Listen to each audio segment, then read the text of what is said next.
Hey everyone, Aaron from Perfect Postures. I wanted to just follow up with the last, basically last episode of chronic pain. And this was something that was on the Today Show. This is back actually in October, and there was 3 areas. They focused on the low back, they focused on the shoulder, and then they also talked about the knee. So what I'd like to do is kind of expand upon why people suffer from chronic pain, or how to prevent future injuries from occurring. And some of the things that they talked about, they got more into the diagnosis or the actual official site of injury. What I'd like to talk about is some of the mechanics behind those injuries. So we talked about the back, which was episode 1.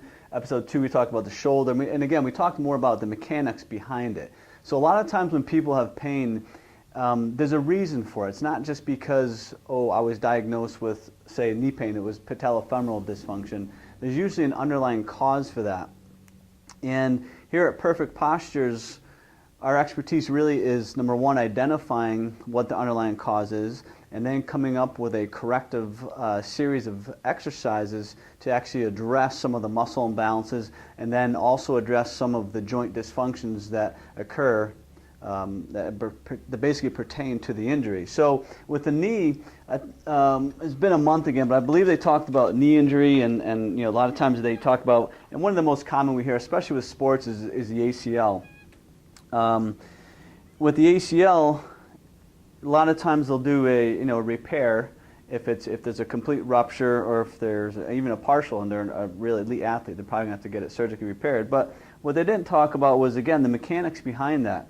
And a lot of times, unless there was a traumatic injury to the knee, if it were just, say, let's say an athlete was just cutting a certain way toward one direction, and as they were cutting, the knee blows out on them, or they were going up for a pass, let's say, and they were coming down, they came down really hard at an awkward angle, and their knee blows out. Well, a lot of times there's a mechanical side to that. And some of the things that it could be is, as the person was loading on that foot, there might have been too much rotation of the hip. And when I say hip, it's not the pelvis, it's actually the femur bone and how that comes up into the pelvis here. That whole bone might have rotated too far in, which put excessive stress, and then the person ultimately ended up with an ACL injury, and usually that accompanies that is like a medial meniscal tear on the inside of the knee here.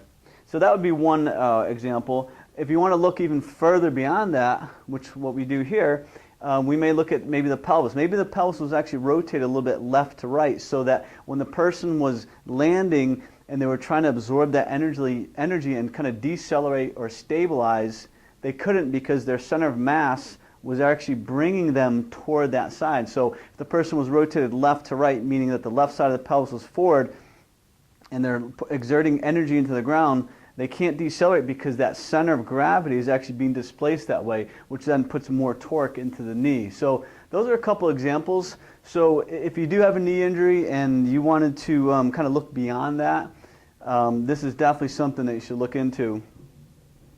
So stay tuned. Usually tell people, if you have questions, just shoot me an email, post on our Facebook page, whatever you'd like to do. And if there's a specific area that you want to talk about, feel free. I'd love to do it. Thank you. We'll see you in a week or 2. Thanks.